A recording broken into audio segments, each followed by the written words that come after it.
চট্টগ্রামে জলাবদ্ধতা নিরসনে কাজে আসছে না 14,000 কোটি টাকার প্রকল্প। খাল সংস্কারের পাশাপাশি সিটি কর্পোরেশনের সক্ষমতা বাড়ানোর পরামর্শ। খুঁটি রেখেই ড্রেন নির্মাণ, অপরিকল্পিত ড্রেনে দুর্ভোগে ময়মনসিংহবাসী। সামান্য বৃষ্টিতে দেখা দেয় জলাবদ্ধতা।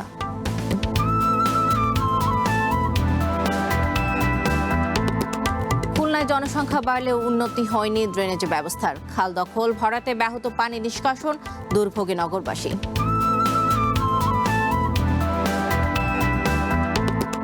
এবং হাওড়ের আফালে ভাঙছে ঘরবাড়ি, বসতভিটা হারিয়ে দিশেহারা সুনামগঞ্জবাসী।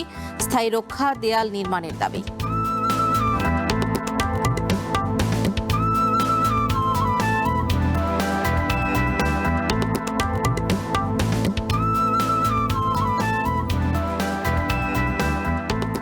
স্বাগত জেলা বুলেটিনে, আমি সওদা ইসলাম। শুনছিলেন সংবাদ শিরোনাম, এবার বিস্তারিত। আমাদের চারপাশে হাজারো অসঙ্গতি, অগণিত সমস্যা। তার মধ্যে কিছু সমস্যা থেকে যায় চোখের আড়ালে, কিছু সমস্যার বোঝা বইতে হয় বছরের পর বছর। এরকম সুনির্দিষ্ট কিছু বিষয় নিয়ে প্রতি শনিবার চ্যানেল ওয়ানের আয়োজন শনিবারের জানালা। এবারের বিষয়, জলাবদ্ধতা সংকট কাটবে কবে। চট্টগ্রামের রেকর্ড বৃষ্টিতে অসহায়ত্ব ফুটে উঠেছে সিডিএর 14,000 কোটি টাকার জলাবদ্ধতা নিরসন প্রকল্পের। আগামী বছর থেকে এই দুর্ভোগ থাকবে না বলে মেয়র দাবি করলেও খোদ চট্টগ্রাম উন্নয়ন কর্তৃপক্ষের চেয়ারম্যানই মনে করেন মাত্র 36 খাল উন্নয়ন বা সংস্কার করে পুরোপুরি জলাবদ্ধতা মুক্ত নগরী করা কখনোই সম্ভব নয়। বিশেষজ্ঞরা মনে করেন নগরীর 104টি খালি পুনরুদ্ধারের পাশাপাশি জলাবদ্ধতা নিরসনে সক্ষমতা বাড়াতে হবে সিটি কর্পোরেশনকে। 42 বছরের মধ্যে একদিনের সর্বোচ্চ 412 মিলিমিটার রেকর্ড বৃষ্টি দেখল বন্দরনগরী চট্টগ্রাম। ফলে 14,000 কোটি টাকার জলাবদ্ধতা প্রকল্প নগরবাসীর দুর্ভোগ ঠেকাতে পারেনি। জলাবদ্ধতার দীর্ঘদিনের অভিশাপ থেকে মুক্তি পেতে 2017 সালে 5,500 কোটি টাকার প্রকল্প অনুমোদন দেয় জাতীয় অর্থনৈতিক পরিষদের নির্বাহী কমিটি একনেক। কিন্তু 3 বছরের সে প্রকল্প 10 বছরে ঠেকলেও দুর্ভোগ কমেনি। সবশেষ কদিনের বৃষ্টিতে প্রায় ডুবে যায় বন্দরনগরী। অবশ্য মেয়রের আশা, আগামী বর্ষাতেই মিলবে কাঙ্ক্ষিত মুক্তি। কাজ এখন শেষ হয়নি, কাজে এই কাজটা শেষ হতে তাদের আরও নভেম্বর, জানুয়ারি, ডিসেম্বর, জানুয়ারি, ফেব্রুয়ারি লাগবে। এবং পাশে যে জামাল খানাল, সেটাও কাজ চলছে, বামুনশাহী খালের কাজ চলছে তাদের, এবং তাদের আজব বাহার খালের কাজ চলছে। প্রকল্পটিকে ত্রুটিযুক্ত উল্লেখ করে এর সফলতা পাওয়া নিয়ে সংশয় প্রকাশ করেছেন বিশেষজ্ঞরা। আমাদেরকে আশার মূলা বারবার ঝোলানো হচ্ছে। একটি বর্ষা পার হয় বলে আগামী বর্ষায় আমরা ভালো রেজাল্ট পাবো, এবং প্রতিবারই এটা শোনানো হয়, এবং প্রতিবারই বর্ষায় আমরা হাবুডুবু খাই। চট্টগ্রাম শহরে 104টি খাল আছে। বিভিন্ন সময়ে 72 আর 57, 36 এই খেলা খেলে 36টি খালের উপরে প্রধানত এই প্রকল্প। এই ত্রুটিযুক্ত এবং অসম্পূর্ণ প্রকল্প দিয়ে আমরা কোনো সুফল পাব না। নগর পরিকল্পনাবিদদের মতে প্রকল্পের কাজ শেষ হলেও সুফল পাওয়া নির্ভর করবে রক্ষণাবেক্ষণের উপর। সিটি কর্পোরেশনের সেই সক্ষমতা নেই উল্লেখ করে আলাদা বিভাগ করার পরামর্শ তাদের। সিটি কর্পোরেশনের বিদ্যমান জনবল, আর্থিক সক্ষমতা সবকিছু মিলিয়ে তাদের পক্ষে এটা একটা বিরাট চ্যালেঞ্জ হয়ে যাবে নিয়মিত রক্ষণাবেক্ষণ করাটা। এই জন্য আমরা প্রস্তাব করেছি যে এই জলাবদ্ধতা নিরসন প্রকল্পের রক্ষণাবেক্ষণের জন্য একটা আলাদা বিভাগ করে সেই বিভাগের অধীনে পর্যাপ্ত জনবল, ইকুইপমেন্ট এবং অর্থায়ন নিশ্চিত করা। সিডিএর নতুন চেয়ারম্যান অবশ্য মনে করেন জলাবদ্ধতা দূর করা তাদের কাজ নয়। এজন্য হাসিনা সরকারকে দায়ী করেন তিনি। তৎকালীন সরকারের তাদের মেয়র এবং উন্নয়ন কর্তৃপক্ষের দ্বন্দ্বের বহিঃপ্রকাশে আমাদেরকে প্রকল্পটি অর্পণ করা হয়। চট্টগ্রামে প্রায় 100টির উপরে খাল আছে, সেখানে মাত্র 36টি খাল যদি আপনি সংস্কার করেন তাহলে পুরা চট্টগ্রাম কিন্তু আপনি জলাবদ্ধতাকে মুক্ত করতে পারবেন না। চলমান এই প্রকল্প বাস্তবায়নে প্রায় 5,500 অবৈধ স্থাপনা ভাঙতে হয়েছে। সংশ্লিষ্টরা বলছেন নগর পুরোপুরি জলাবদ্ধ মুক্ত করতে আরও প্রায় দ্বিগুণ স্থাপনা সরিয়ে সব খাল পুনরুদ্ধার করতে হবে। Shahnawaz Riton, one news, Chittagong. জলাবদ্ধতার আরও খবর নিয়ে আমাদের সাথে বান্দরবান থেকে যুক্ত হচ্ছেন সোহেল কান্তিনাথ এবং কক্সবাজার থেকে যুক্ত হচ্ছেন FM সুমন। শুরুতে যাচ্ছি বান্দরবানে, সেখানে আছেন সোহেল। সোহেল, জলাবদ্ধতার এখন কি অবস্থা? পাহাড়ি এলাকা হওয়া সত্ত্বেও কেন সেখানে এই সমস্যাগুলো থাকছে এবং সংকটগুলো কোথায়, বিস্তারিত জানান।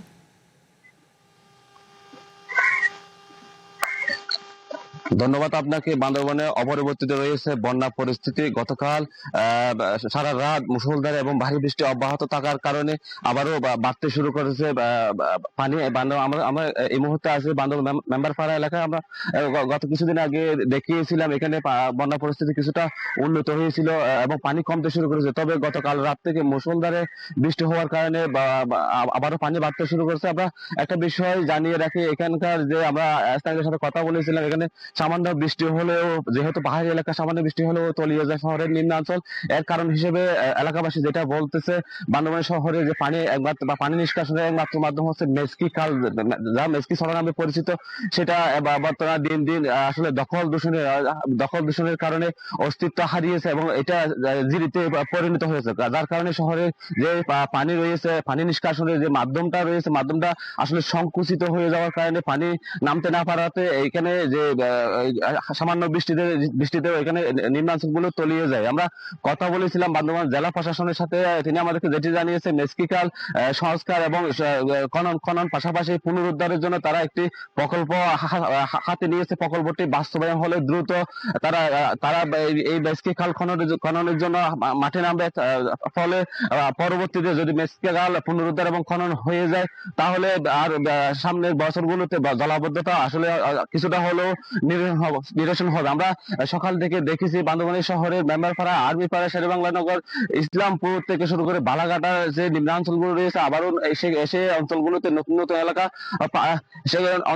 এলাকা প্লাবিত হচ্ছে এবং প্লাবিত এলাকা মানুষের মধ্যে একটা দুর্ভোগ সৃষ্টি হয়েছে। আমরা দেখেছি আশ্রয় কেন্দ্রে জেলা শহরের মধ্যে 5,000-এর অধিক বাসিন্দা আশ্রয় নিয়েছে। তাদেরকে ত্রাণ সামগ্রী থেকে শুরু করে শুকনো খাবার, বিভিন্ন ত্রাণ সামগ্রী প্রশাসনের পক্ষ থেকে প্রদান করা হচ্ছে। বলা চলে বান্দরবানের বন্যা পরিস্থিতি আগের চেয়ে অবনতি হয়েছে।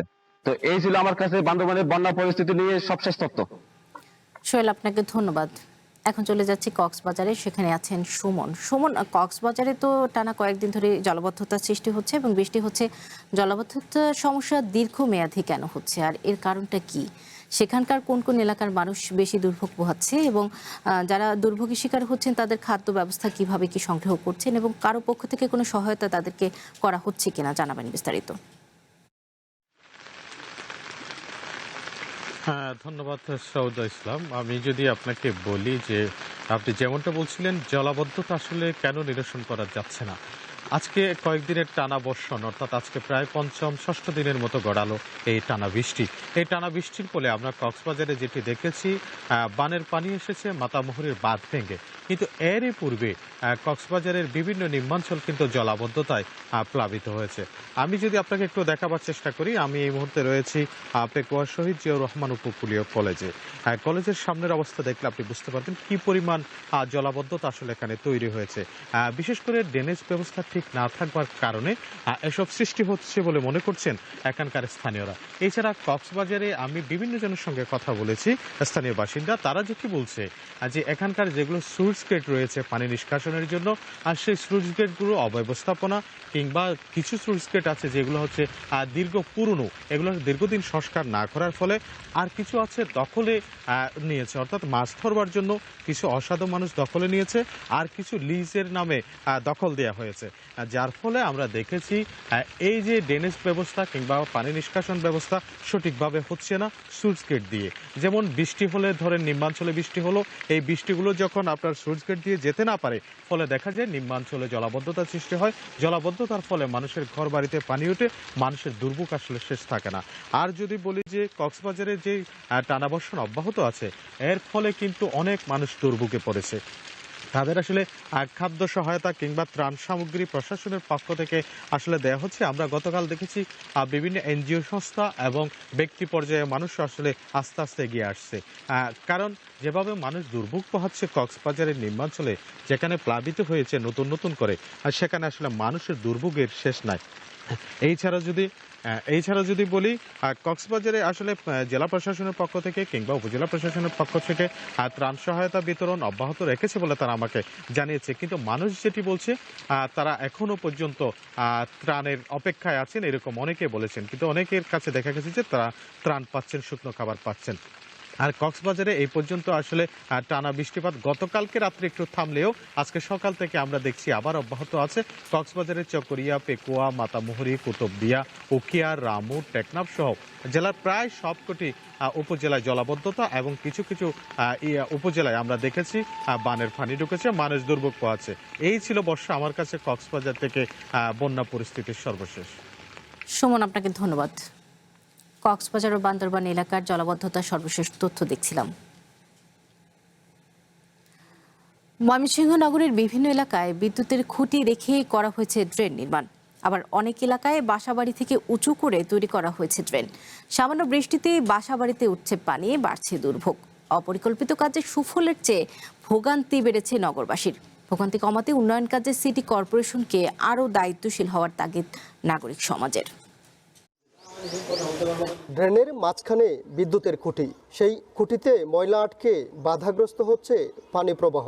ময়মনসিংহ সিটি কর্পোরেশনের ২৭ নং ওয়ার্ডের আকুয়া মরলপাড়া এলাকায় ১ বছর আগে বিদ্যুতের খুঁটি রেখেই নির্মাণ করা হয় ড্রেন। বিভিন্ন ওয়ার্ডের চিত্র প্রায় একই। সামান্য বৃষ্টিতেই বাসাবাড়িতে উঠছে পানি, আর এলাকার মানুষের ভোগান্তি বাড়াচ্ছে অসম্পূর্ণ রাস্তাও। চুরি হয়ে যাচ্ছে ম্যানহোলের ঢাকনা ও ড্রেনের স্ল্যাব। চলাচলে বেড়েছে ঝুঁকি, যানবাহনের পেছনে ব্যয় হচ্ছে অতিরিক্ত অর্থ। অল্প বৃষ্টিতে এই জায়গাগুলি ভরে যায়, এতে দেখা গেছে যে এই পানিগুলো আবার রোডে এসে পড়ে। মাঝখানে যে একটা ঘাম্বা পড়ছে, ওটার মাঝখানে আটকে পড়ে, ময়লা যায়, ওটার লেগে আরো অসুবিধা হইতেছে। বাড়ি ঘরের ময়লা পানি এটাও তো যায় না, আটকে উঠতেছে। পলিথিন জমিয়া রাস্তা আটকে যায়, অনেক সময় পৌরসভার লোক না আসলে নিজেরাই প্লাগ খুললে আমরা পরিষ্কার করি। আমাকে খুব কষ্ট হইতেছে, বুঝছি। আমরা এই দিন আটকে যে কমর ভাঙিয়ে দিচ্ছি এই পানি। ড্রেনের পানি ড্রেনেই থাকে, এরপরে রাস্তার মধ্যে কাদা ব্যাগ হয়ে যায়, মানুষ হাঁটতে পারে না। বৃষ্টি ও ড্রেনের পানি বাসাবাড়িতে প্রবেশের জন্য অপরিকল্পিত নকশা ও দায়সারা নির্মাণ কাজকে দায়ী করছেন নাগরিক নেতারা। টোটাল কাজটা হয়েছে অপরিকল্পনার ভিতরে, টোটাল কাজটা হয়েছে দায়সারা, এবং টোটাল কাজটা হয়েছে একটা শহরের কি প্রয়োজন সেটাকে মাথায় না রেখে যেন তেন ভাবে একটা ড্রেন করতে হবে এবং সেখানে কিছু টাকা খরচ করতে হবে এই চিন্তাতে। ড্রেনের মাঝখান থেকে বিদ্যুতের খুঁটি সরানোর কাজ চলমান রয়েছে বলে জানিয়েছেন সিটি কর্পোরেশনের প্রশাসক। আশা করি এই বর্ষার পরেই সমস্যা থাকবে না, ড্রেনগুলো একদম নিষ্কণ্টক থাকবে এবং ড্রেনের ভিতরে ইলেকট্রিক খুঁটি থাকবে না, বা ড্রেন কোথাও অর্ধেক আছে অর্ধেক এমন থাকবে না। সড়ক উন্নয়ন ও ড্রেনেজ নেটওয়ার্ক সহ নাগরিক সেবা নিশ্চিত করতে গত ৫ অর্থ বছরে ৬২৯ কোটি টাকা ব্যয়ে শুরু হয় ৩২২ কিলোমিটার ড্রেন নির্মাণ কাজ। নির্ধারিত সময় পেরিয়ে গেলেও কাজ শেষ হয়েছে ৫৫%। Ilias Ahmed, one news, Mymensingh. ১.৫ শতাব্দী প্রাচীন খুলনা শহরে গত ৩.৫ দশকে জনসংখ্যা বেড়েছে ৩ গুণ, আর পানি নিষ্কাশনের ড্রেনের চাহিদা বেড়েছে ১০ গুণ। গাণিতিক হারে জনসংখ্যা বৃদ্ধি পেলেও বাড়েনি নাগরিক সুবিধা। উল্টো অপরিকল্পিত নগরায়ন ও খালের বেহাল দশায় সামান্য বৃষ্টিতেই তলিয়ে যায় খুলনা সিটি কর্পোরেশনের সিংহভাগ এলাকা। ময়ূর নদ সহ প্রাকৃতিক খালগুলোর প্রায় অর্ধেক ভরাট ও দখল হয়ে যাওয়ায় জোয়ারের সময় এই সংকট আরও তীব্র হচ্ছে। ১৮৮৪ সালে মাত্র ১২,০০০ জনসংখ্যা নিয়ে যাত্রা শুরু করে খুলনা পৌরসভা। পরবর্তীতে ১৯৯০ সালে ৪৫.৫ বর্গ কিলোমিটার জায়গা নিয়ে গঠিত হয় খুলনা সিটি কর্পোরেশন। ৫.৫ লাখের জনসংখ্যা এখন ছাড়িয়ে ১৫ লাখে। জনসংখ্যা বাড়লেও বাড়েনি নাগরিক সুযোগ সুবিধা। অপর্যাপ্ত ড্রেন, প্রাকৃতিক খাল ভরাট ও দখলে ব্যাহত হচ্ছে পানি নিষ্কাশন। এতে সৃষ্টি হচ্ছে স্থায়ী জলাবদ্ধতা, আর পানির সাথে বাড়ছে মশার উপদ্রব। চরম ভোগান্তিতে নগরবাসী। একটু বৃষ্টি হলেই ড্রেনেজের যে পানিগুলো উপচে মেন রোডে চলে আসে, ফুটপাতে এবং রাস্তায় যে যানবাহন চলাচল এবং ফুটপাতে পথচারীদের চলাচল, এর মারাত্মক বিঘ্ন ঘটছে। বৃষ্টিতে যখন পানি ভরে যায় তখন একটা রিক্সা আসতে গেলেও রিক্সার সঙ্গে সঙ্গে এখানে দাবি যায়, বা এমনি পথচারী যখন চলাচল করে তখন ওর ভিতরে ঢুকে যায়। এলাকাবাসীর পক্ষে আমার নিবেদন এটাই যে যদি স্ল্যাবটা আসলে এখানে দেওয়া যায় তাহলে আসলে সবার জন্য উপকার। খুলনা শহরের পানি নিষ্কাশনের প্রধান মাধ্যম ২২টি খাল, যা সিটি কর্পোরেশন ও পানি উন্নয়ন বোর্ডের অধীনে। দুই দপ্তরের সমন্বয়হীনতায় খাল ভরাট ও দখলে জলাবদ্ধতার সৃষ্টি হচ্ছে বলে অভিযোগ সচেতন নাগরিক সমাজের।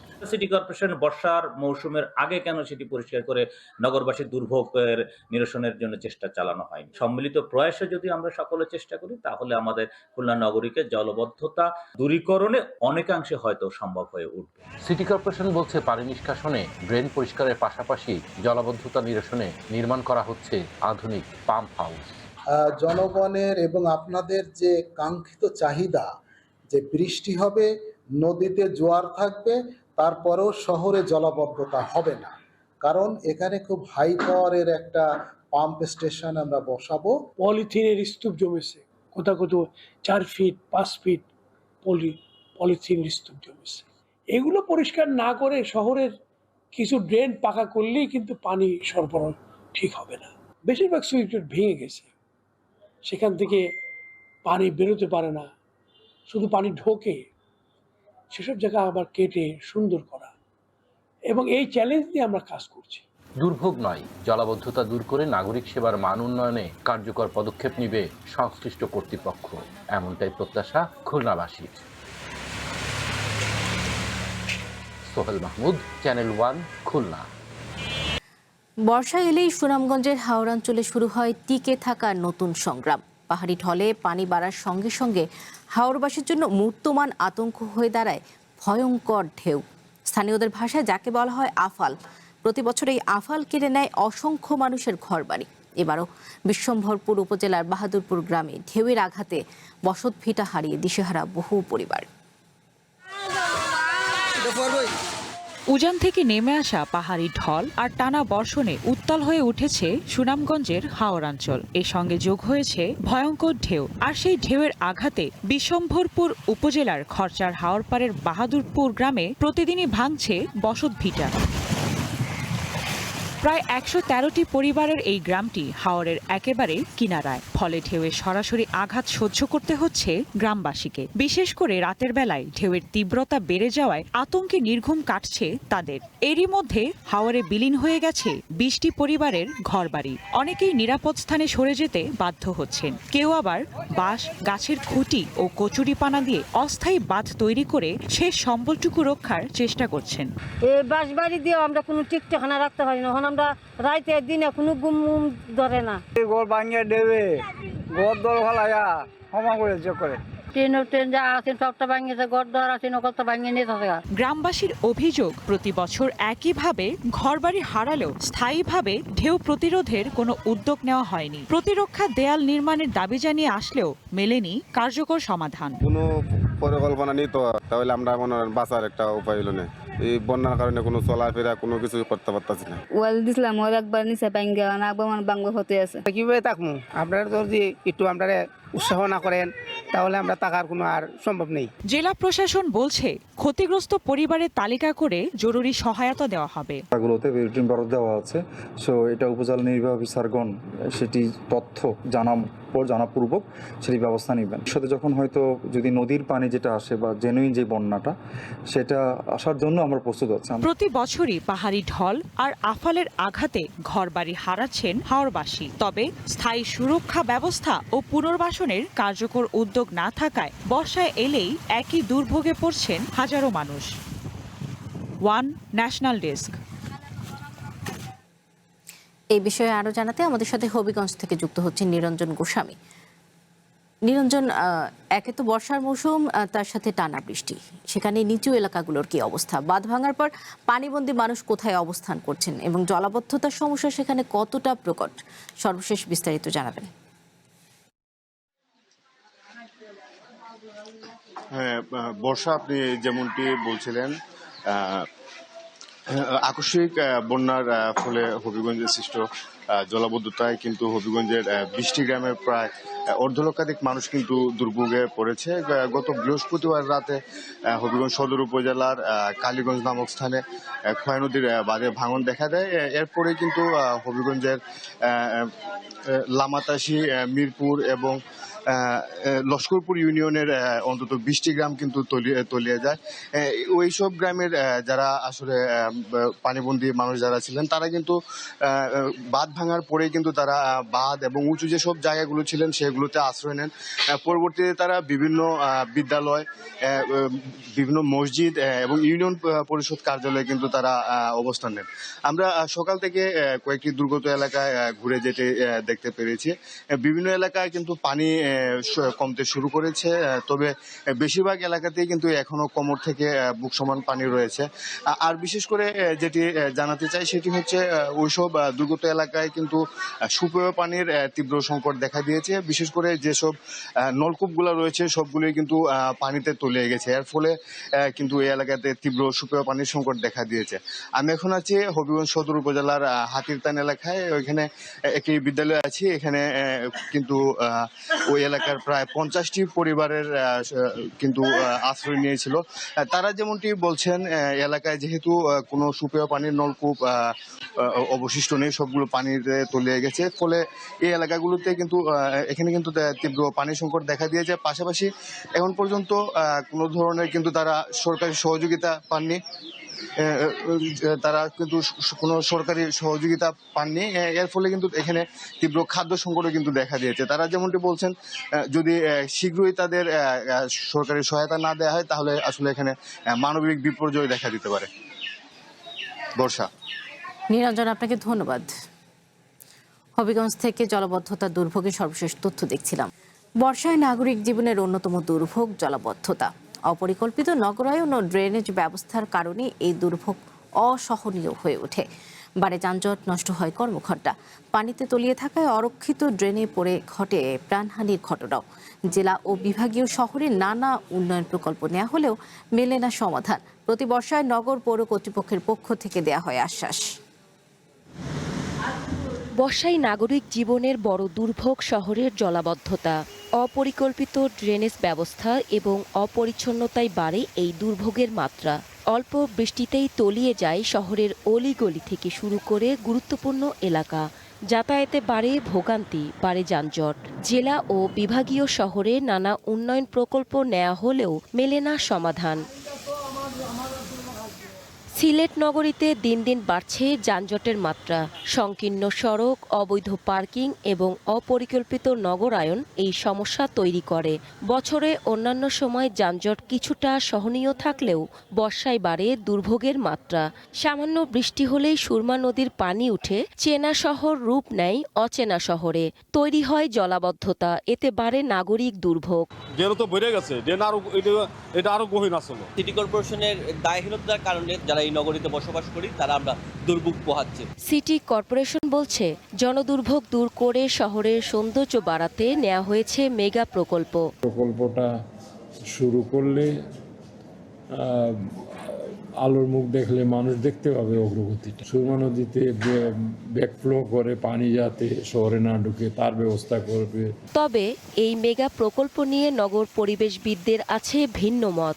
আমাদের প্রতিটা শহরেই জলাবদ্ধতা আছে, প্রতিটা শহরেই ড্রেনেজ সিস্টেমের সমস্যা আছে। পার্মানেন্ট সলিউশন কি হওয়া উচিত সেটা নিয়ে আসলে খুব বেশি লোকজন ভাবছেন না। জলাবদ্ধতা নিরসনে গত 16 বছরে 1127 কোটি টাকা ব্যয় করেছে সিলেট সিটি কর্পোরেশন। তবে ফলাফল এখনো অনেকটাই অধরা।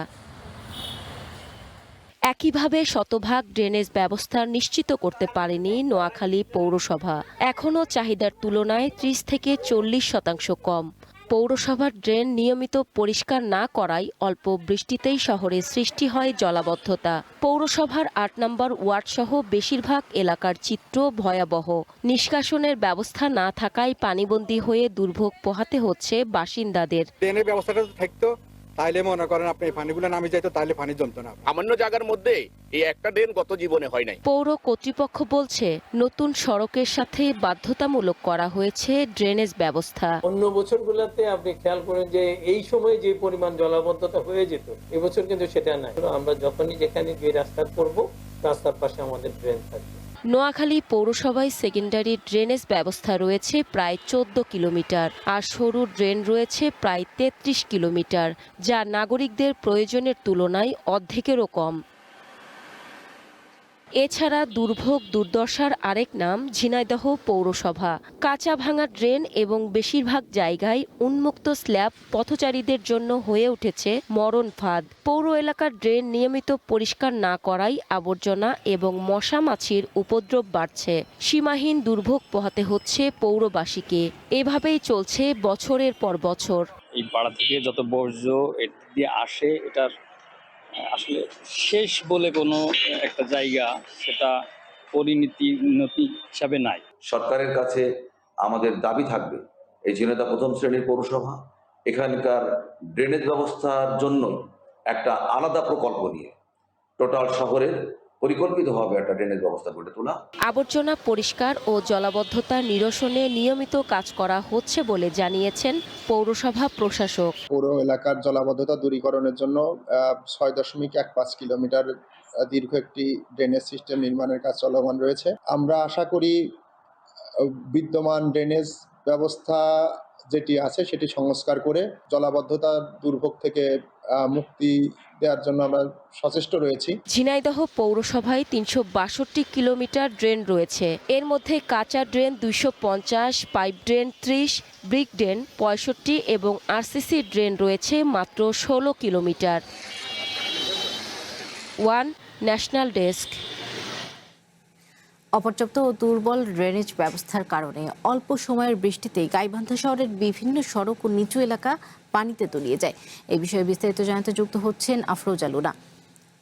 লুনা, গাইবান্ধায় অল্প বৃষ্টিতে জলাবদ্ধতার সৃষ্টি হয়, সেখানে তো টানা কয়েকদিন ধরে বৃষ্টি, তো সেক্ষেত্রে নদ নদীর পানি বিপদসীমার কত উপর দিয়ে প্রবাহিত হচ্ছে এবং জলাবদ্ধতায় সাধারণ মানুষকে কতটা দুর্ভোগ পোহাতে হচ্ছে, জানাবেন সার্বিক অবস্থা। বর্ষা, আপনাকে ধন্যবাদ। আমি যেখানে দাঁড়িয়ে আছি সেটি শহরের প্রধান একটি সড়ক। সেটি হচ্ছে এক পাশে মুন্সিপাড়া সড়ক, এক পাশে মধ্যপাড়া সড়ক এবং এক পাশে কিন্তু চলে গেছে ভিএড সড়কের। এই 3 সড়কের মাথায় কিন্তু আমি দাঁড়িয়ে আছি। আপনি জানেন যে গাইবান্ধায় পরিসংখ্যান ব্যুরোর তথ্য অনুযায়ী গাইবান্ধা পৌর এলাকায় অন্তত 80,000 লোকের বসবাস। এই 80,000 লোক কিন্তু একটু বর্ষা মৌসুম এলেই সামান্য বৃষ্টি হলেই কিন্তু এই 80,000 লোক কিন্তু প্রতিদিন চরম ভোগান্তিতে পড়ে। এবং আপনাকে জানিয়ে রাখি যে একটু সামান্য বৃষ্টিতে গাইবান্ধার যে প্রধান সড়কগুলো রয়েছে, যেমন মুন্সিপাড়া, মাস্টারপাড়া, স্কুল লেন, খাপাড়া, মধ্যপাড়া এবং কাচারি বাজার সহ অন্তত 10 থেকে 15টি সড়কে প্রধান সড়কে ব্যাপক পানি জমে যায় এবং এই পানি কোথাও কোথাও গিরা পর্যন্ত ছুঁয়ে যায়।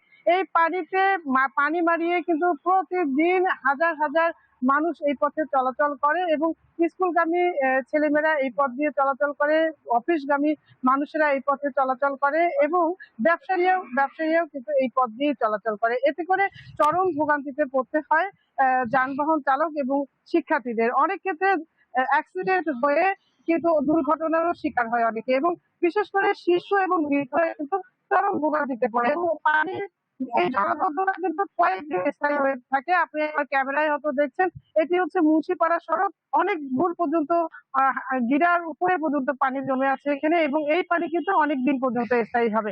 ফলে কিন্তু এই পানি স্থায়ী হওয়ার ফলে কিন্তু মশা মাছি এবং বিভিন্ন নানা রকম রোগ বালাই তৈরি হয়। এই থেকে মুক্ত পাওয়ার জন্য মানুষের আসলে একটি অভিযোগ যে পৌর এলাকার যে ড্রেনেজ ব্যবস্থা এবং পানি নিষ্কাশনের যে ব্যবস্থা সেটি অত্যন্ত নাজুক এবং নিয়মিত এই ড্রেনগুলো পরিষ্কার পরিচ্ছন্ন করা হয় না এবং ড্রেনের যে কাজগুলো করা হয় সেটি অত্যন্ত খারাপ মানের কাজ হয়। ড্রেনের যে ঢাকনাগুলো রয়েছে সেগুলো কিন্তু ভেঙে যায়, নষ্ট হয়ে যায় এবং এই ঢাকনার ফুটো দিয়ে অনেক সময় পলিথিন এবং অন্যান্য ময়লা আবর্জনা জমে কিন্তু ড্রেনের মুখ নষ্ট হয়ে যায়। এবং আমি আরেকটি কথা জানাতে চাই, গাইবান্ধার মেন সড়ক দিয়ে যে বড় একটি ড্রেন চলে গেছে এটা কিন্তু নদীর সঙ্গে সংযুক্ত নয় এবং আপনি যেটা বলছেন নদীর পানি বাড়ছে কমছে কিন্তু এখনো বিপদসীমা অতিক্রম করেনি। তো সব মিলে নগরবাসী চান আসলে যে পৌর এলাকার ড্রেনেজ ব্যবস্থা উন্নত করা হোক, এ থেকে পৌরবাসীকে আসলে মুক্ত করা হোক, এই ঝুঁকি থেকে মুক্ত করা হোক। তো এই ছিল আমার কাছে জলাবদ্ধতা সর্বশেষ। বর্ষা। লুনা, আপনাকে ধন্যবাদ। গাইবান্ধা থেকে জলাবদ্ধতা পরিস্থিতির সর্বশেষ তথ্য শুনছিলাম। বর্ষা এলেই পিরোজপুর পৌর শহরের বিভিন্ন এলাকায় দেখা দেয় জলাবদ্ধতা। দীর্ঘদিন ধরে ভাঙা সড়ক, অপরিকল্পিত উন্নয়ন এবং অকার্যকর ড্রেনেজ ব্যবস্থার কারণে চরম দুর্ভোগে স্থানীয় বাসিন্দারা। শত বছরেরও বেশি পুরনো পিরোজপুর পৌরসভা। 1885 সালে প্রতিষ্ঠিত এই পৌরসভা এখন প্রথম শ্রেণীর হলেও সময়ের সঙ্গে তাল মিলিয়ে গড়ে ওঠেনি প্রয়োজনীয় অবকাঠামো। ভাঙাচোরা সড়ক, খোঁড়াখুড়ির পর দীর্ঘদিন সংস্কার না হওয়া রাস্তা এবং অকার্যকর ড্রেনেজ ব্যবস্থা নগরবাসীর দৈনন্দিন জীবনকে করে তুলেছে দুর্বিষহ। পৌরসভার প্রায় 350 কিলোমিটার সড়কের একটি বড় অংশই দীর্ঘদিন ধরে সংস্কারের অপেক্ষায়। অন্যদিকে 42টি খাল ও প্রায় 60 কিলোমিটার ড্রেনের অনেক অংশ দখল ও ময়লা আবর্জনায় ভরাট। এতে সামান্য বৃষ্টিতেই সৃষ্টি হচ্ছে জলাবদ্ধতা। অনেক স্থানে ড্রেনের ঢাকনা না থাকায় দুর্ঘটনার ঝুঁকিও বাড়ছে। একই সঙ্গে জমে থাকা পানিতে বাড়ছে এডিস মশার বিস্তারের সংখ্যা। রাস্তার পাশে ওইভাবে পর্যাপ্ত পরিমাণে ড্রেন নাই এবং যেখানে আসে সেগুলো ঠিকভাবে পরিষ্কার পরিচ্ছন্ন করা হয় না, যার ফলে ময়লা আবর্জনা ড্রেনগুলো আটকায় থাকে এবং পানি চলাচল করে না। ডেঙ্গু এরকম মশা টশা অনেক কিছু আবর্জনা হয়ে গেছে, আমাদের চলাচল করতে অনেক খারাপ হচ্ছে। আমাদের একটাই দাবি, আমরা চাই ড্রেন সহ এই রাস্তাটা অতি দ্রুত সংস্কার। পৌর কর্তৃপক্ষ বলছে ভোগান্তি নিরসনে সড়ক সংস্কারের পাশাপাশি নির্মাণ করা হচ্ছে ড্রেন। আরও কয়েকটি প্রকল্প বাস্তবায়নের পরিকল্পনাও হাতে নেওয়া হয়েছে। সেখানে যে অবৈধ এবং ভাঙাচোরা রাস্তাগুলি তালিকা প্রেরণ করা হয়েছে, ড্রেনেজ ব্যবস্থার তালিকা প্রেরণ করা হয়েছে এবং কালভার্ট সবকিছু মিলে আগামী 1 বছরের ভিতরে দৃশ্যমান ইনশাল্লাহ এই ড্রেনেজ, রাস্তা এবং অন্যান্য কাজগুলি দৃশ্যমান হবে বলে আমি আশা করছি। ভাঙাচোরা সড়ক, জলাবদ্ধতা আর অকার্যকর ড্রেনেজ ব্যবস্থার কারণে প্রতিদিনই দুর্ভোগ পোহাতে হচ্ছে পিরোজপুর পৌরবাসীকে। দ্রুত কার্যকর উদ্যোগ বাস্তবায়নের মাধ্যমে এই ভোগান্তির অবসান চান স্থানীয়রা। শাফিউল মিল্লাত, ওয়ান নিউজ, পিরোজপুর। প্রথম শ্রেণীর কুষ্টিয়া পৌরসভার ড্রেনেজ ব্যবস্থার বেহাল দশা। দীর্ঘদিনের অব্যবস্থাপনায় ভেঙে গেছে ঢাকনা, আবর্জনার স্তূপ জমে বন্ধ হয়ে গেছে পানি প্রবাহ। আবার অনেক জায়গায় নেই ড্রেনেজ ব্যবস্থাও। এতে সামান্য বৃষ্টিতেই শহর জুড়ে সৃষ্টি হয় জলাবদ্ধতা। ভোগান্তিতে পড়েন পৌরবাসী। কুষ্টিয়া পৌরসভার হাসপাতাল মোড় এলাকার দৃশ্য এটি। পৌর কর্তৃপক্ষের দীর্ঘদিনের অব্যবস্থাপনায় ভেঙে গেছে ড্রেনের ঢাকনা, আবর্জনার স্তূপ জমে বন্ধ হয়ে গেছে পানি প্রবাহ। শুধু এই এলাকায় নয়, র্যাবগলি, থানাপাড়া সহ অধিকাংশ এলাকারই ড্রেনেজ ব্যবস্থার বেহাল দশা। সামান্য বৃষ্টিতেই শহর জুড়ে দেখা দেয় জলাবদ্ধতা। ভোগান্তিতে পড়তে হয় পৌরবাসীকে। পানি সবসময় উচ্চে থাকে, যাতে অল্প বৃষ্টিতে ড্রেন একেবারে ভরে রাস্তা জলাবদ্ধতা হয়ে যায়। আমাদের বাচ্চা কাচ্চারা স্কুলে যেতে পারে না, কোচিংয়ে যেতে পারে না। এদেরকে দিয়ে প্রচুর রোগী বাস স্ট্যান্ড থেকে হসপিটালমুখী সনতে যায়, তারা বিভিন্ন রকম সমস্যার সম্মুখীন হয়। গেছে 17 বছর এখানে যে একটা ড্রেন ছিল আমরা কেউ জানতাম না। তো এই কয়েকদিন আগে এই ড্রেনের ময়লা তোলার পরে আমরা টের পাইছি যে এখানে একটা ড্রেন আছে। দীর্ঘ 30-35 বছর আগেকার যে ড্রেনেজ ব্যবস্থা, এটা নিয়ে কিন্তু ঘুরে চলছে। মানে কোনো সংস্কার নাই, কোনো পরিকল্পনা নাই। 2,21,000-এর বেশি জনসংখ্যার এই পৌরসভার 21টি ওয়ার্ডের 60টিতেই নেই কোনো ড্রেনেজ ব্যবস্থা। সেসব এলাকার অবস্থা আরো বেহাল।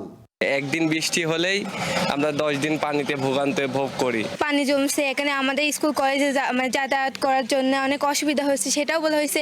কেন জানি না পৌরসভায় কেন করে নাই। 30 বছরে অনেকবার মেয়র আসছে, প্রতিশ্রুতি দিয়েছে যে রোড করে দেওয়া হবে, ড্রেন করে দেওয়া হবে, কিন্তু আজ পর্যন্ত হয়নি। পৌর কর্তৃপক্ষ বলছে জনভোগান্তি নিরসনে ড্রেনেজ ব্যবস্থা সংস্কার সহ নতুন ড্রেন নির্মাণের উদ্যোগ নেওয়া হয়েছে।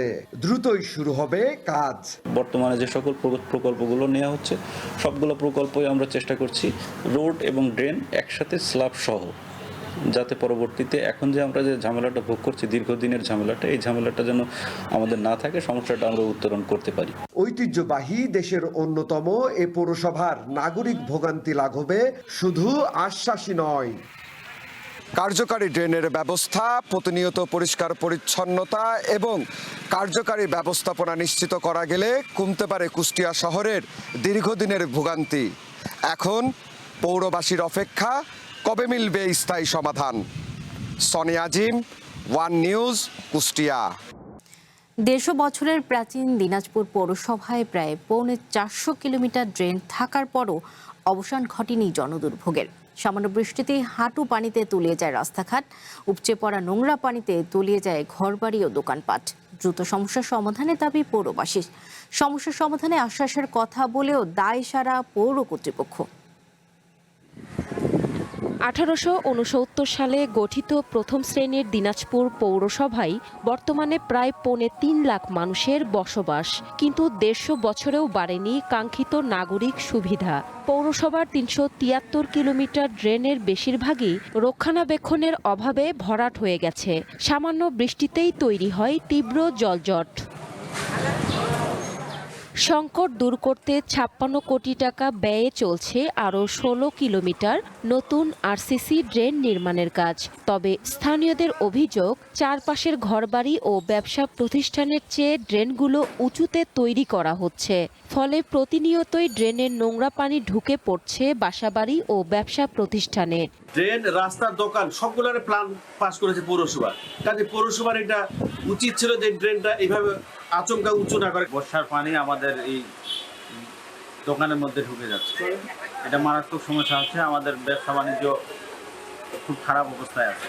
শুধু যে আমাদের ক্ষতি তা না, মানুষ যে হাঁটাচলা করার পরে সেই ধরনের রাস্তা এটা হয় না।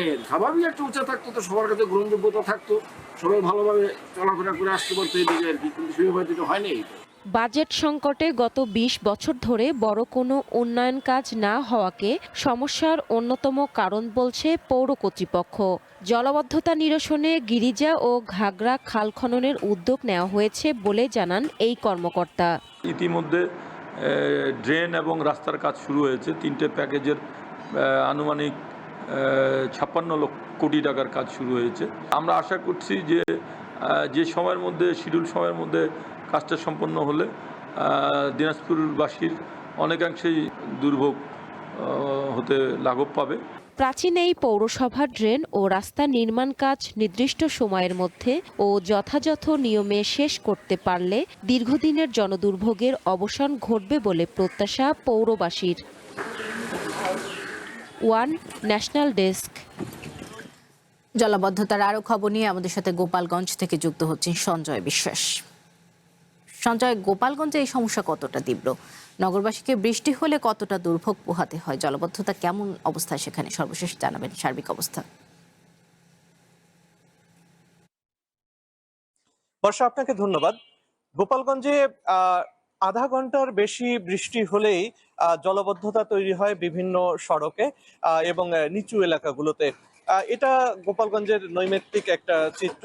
আর এবারে টানা কয়েকদিনের বর্ষণে এই অবস্থার আরো ব্যাপক অবনতি হয়েছে। আমরা দেখেছি যে গোপালগঞ্জের বিভিন্ন আবাসিক এলাকা, বিশেষ করে আমরা বলবো বটতলা, মিয়াপাড়া, আর যে নিচু এলাকাগুলো রয়েছে, জনতা বাইলেন, এরপরে নীলার মাঠ সহ বিভিন্ন এলাকায় বৃষ্টির কারণে কিন্তু অনেক জায়গায় জলাবদ্ধতা তৈরি হয়েছে। এই বৃষ্টির পানি কিন্তু শুধু সড়ক নয়, মানুষের দোকানপাট এবং বাড়িঘরের মধ্যেও কিন্তু প্রবেশ করেছে। এতে কিন্তু মানুষের মধ্যে ব্যাপক দুর্ভোগ তৈরি হয়েছে। আর এটি তৈরি হয়েছে মূলত পানি নিষ্কাশনের যে ব্যবস্থা, সেই ব্যবস্থা কিন্তু না থাকার কারণে এটা হয়েছে। আমি আপনাকে দেখাতে চাই গোপালগঞ্জের একটি সড়কের অবস্থা, যেটি হচ্ছে গোপালগঞ্জের গুরুত্বপূর্ণ একটি আবাসিক এলাকা বটতলার চিত্র। এখানের এই সড়কে আসলে যে পানি নিষ্কাশনের যে লাইন, সেটি সঠিকভাবে না থাকার কারণে কিন্তু এখানে এই পানি সরছে না।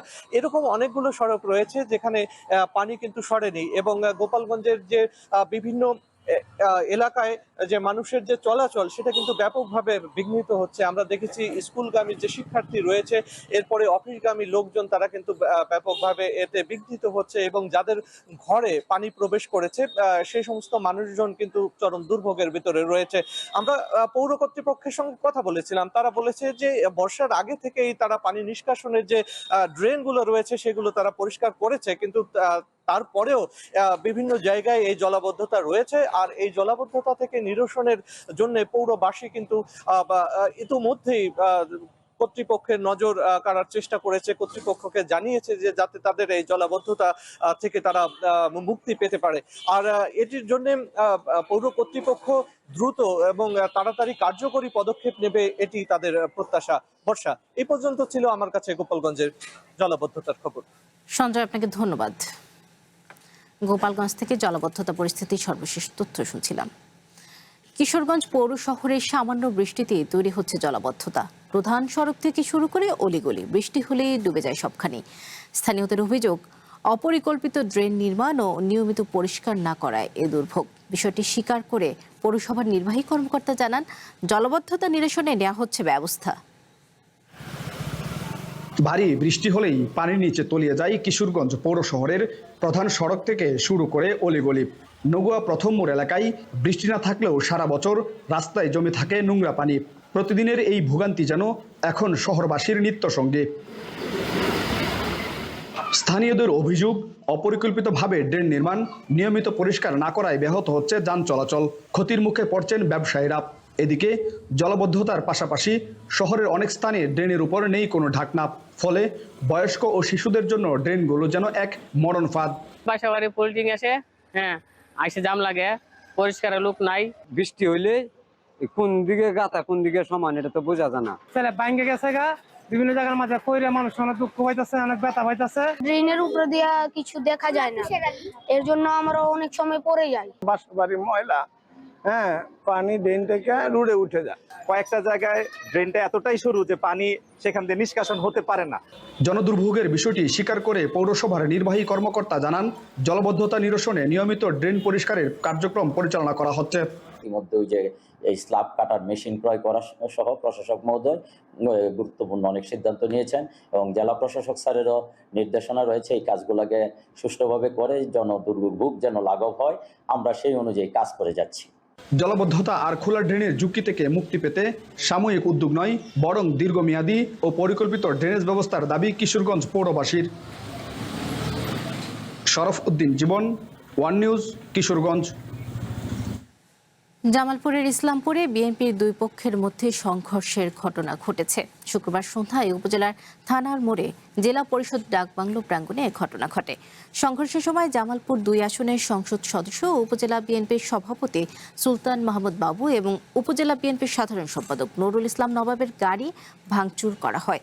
স্থানীয়দের দাবি, বেশ কয়েকদিন ধরে দুই নেতার মধ্যে অভ্যন্তরীণ কোন্দল চলছিল। ডাকবাংলোর 2য় তলায় দুই নেতা অবস্থান করার সময় নিচে থাকা তাদের কর্মী সমর্থকদের মধ্যে বাকবিতণ্ডা শুরু হয়। এক পর্যায়ে তা সংঘর্ষের রূপ নেয়। এ সময় কয়েকটি মোটরসাইকেলও ভাঙচুর করা হয়। পরে পুলিশ ঘটনাস্থলে পৌঁছে পরিস্থিতি নিয়ন্ত্রণে আনে।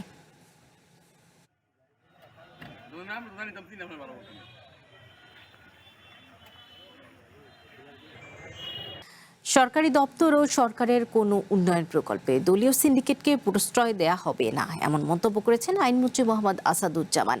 সকালে ঝিনাইদহের শৌলকুপা উপজেলায় এক অনুষ্ঠানে তিনি বলেন, সরকারের বদনাম হবে এমন কোনো সুবিধা দলীয় নেতাকর্মীদের দেয়া হবে না।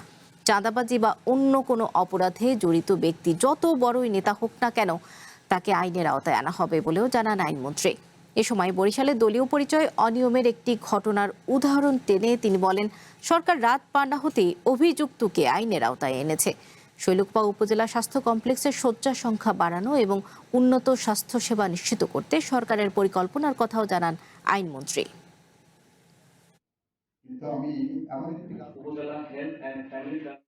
অপরাধী আমাদের কাছে একজন অপরাধী। আমরা সে যত দলের যত বড় নেতাই হোক না কেন, আমাদের কাছে তার পরিচয় একজন অপরাধী। দল করতে হলে শহীদ রাষ্ট্রপতি জিয়াউর রহমানের আদর্শে দল করতে হলে তার জায়গায় কমিটেড থাকতে হবে। কেউ যদি মনে করেন যে আওয়ামী লীগ লুটপাট করেছে, আওয়ামী লীগ এটা করেছে, আওয়ামী লীগ দুর্নীতি করেছে, সুতরাং তার জায়গা খালি হয়েছে, আমি সেই জায়গায় বসে গেলাম, এইটা কিন্তু ভুল ধারণা নিয়ে আপনারা আগামী এরকম একটি ধারণা করবেন না। ফরিদপুরের সমাজসেবা অধিদপ্তরের অধীন সরকারি শিশু পরিবারের ৬ষ্ঠ শ্রেণীর এক ১৪ বছর বয়সী শিশুরই অন্তঃসত্ত্বা হওয়ার ঘটনায় মামলা দায়ের করা হয়েছে। এই ঘটনায় মামলার একমাত্র আসামিকে গ্রেপ্তার করেছে পুলিশ। পাশাপাশি দায়িত্বে অবহেলার অভিযোগে শিশু পরিবারের ৫ কর্মকর্তা কর্মচারীকে সাময়িক বরখাস্ত করা হয়েছে। গ্রেপ্তার করা ব্যক্তির নাম ওয়াহিদ শেখ। তিনি সরকারি শিশু পরিবার সংলগ্ন এলাকার একটি বাজারে দর্জির দোকানের মালিক। এ ঘটনায় দায়িত্ব অবহেলার অভিযোগে ফরিদপুর সমাজসেবা অধিদপ্তরের সহকারী পরিচালক ও শিশু নিবাসের তত্ত্বাবধায়ক মোহাম্মদ আরিফ হোসেন বাদী হয়ে গত ৬ জুলাই ফরিদপুর কোতোয়ালি থানায় মামলা দায়ের করেন।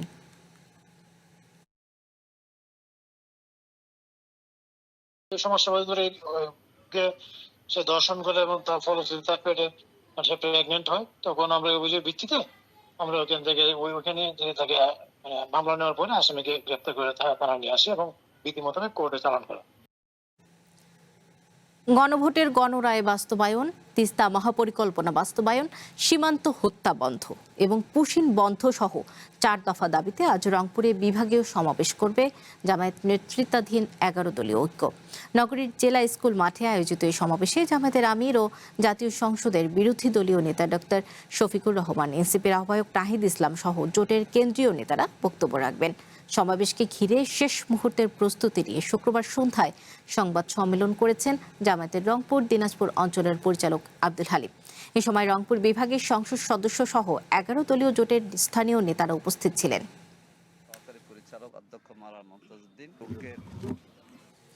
রাজনৈতিক পট পরিবর্তন ও কূটনৈতিক টানাপোড়েনের নেতিবাচক প্রভাব পড়েছে দেশের অন্যতম প্রধান রপ্তানিমুখী আখাউড়া স্থলবন্দরে। সদ্য সমাপ্ত অর্থ বছরের বন্দরটি দিয়ে রপ্তানি আয় তেমন একটা বাড়েনি। অন্যদিকে ভারতীয় নিষেধাজ্ঞার কারণে নিয়মিত পণ্য আমদানি না হওয়ায় আশঙ্কাজনকভাবে কমেছে সরকারের রাজস্ব আয়।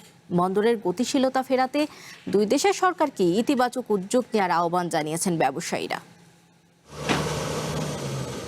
ভারতের ত্রিপুরা, আসাম, মেঘালয় সহ 7টি রাজ্যে প্রবেশের অন্যতম দ্বার ব্রাহ্মণবাড়িয়ার আখাউড়া স্থলবন্দর। 1994 সালে চালু হয় এই স্থলবন্দরটি। এরপর থেকেই এই বন্দর দিয়ে প্রতিদিন মাছ, পাথর, সিমেন্ট, ইট, বালি, শুটকি, প্লাস্টিক সামগ্রী, তুলা সহ প্রায় 42টি বাংলাদেশি পণ্য যায় ভারতের 7 সিস্টার্স রাজ্যগুলোতে।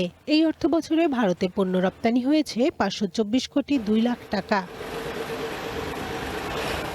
তবে বর্তমানে রপ্তানির তালিকায় অর্ধেকের বেশি জায়গা জুড়ে রয়েছে কেবল হিমায়িত মাছ।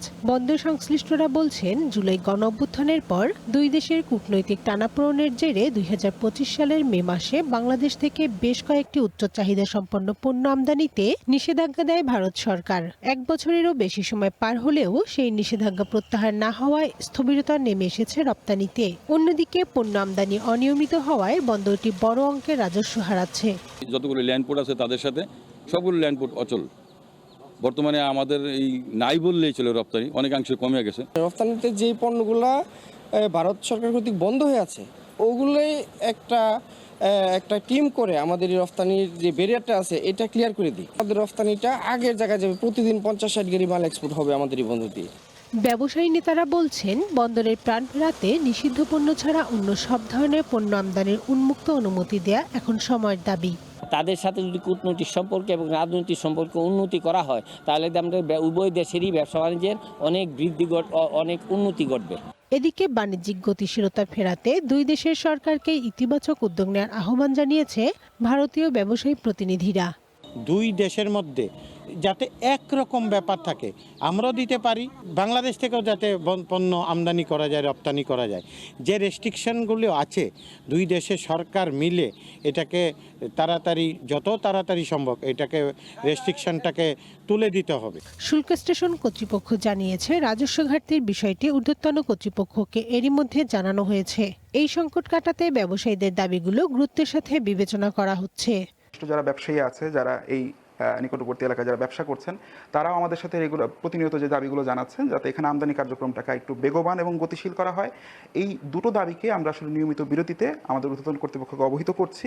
আখাউড়া স্থলবন্দরকে পূর্ণাঙ্গ রূপ দেয়া হবে এমনটাই প্রত্যাশা সংশ্লিষ্ট সবার।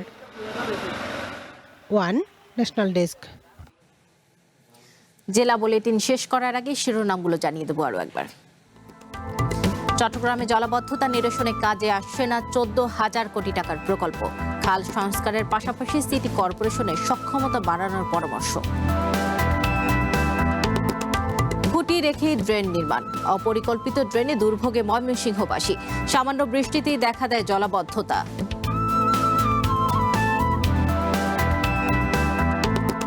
খুলনায় জনসংখ্যা বাড়লেও উন্নতি হয়নি ড্রেনেজ ব্যবস্থার। খাল দখল, ভরাটে ব্যাহত পানি নিষ্কাশন, দুর্ভোগে নগরবাসী। এবং হাওরের আফালে ভাঙছে ঘরবাড়ি, বসত ভিটা হারিয়ে দিশেহারা সুনামগঞ্জবাসী।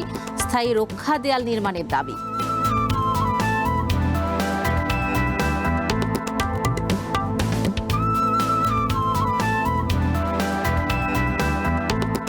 এই ছিল জেলা বুলেটিনে। চ্যানেল ওয়ানের সাথে থাকুন, যুক্ত থাকুন আমাদের ফেসবুক পেজ এবং ইউটিউব চ্যানেলে।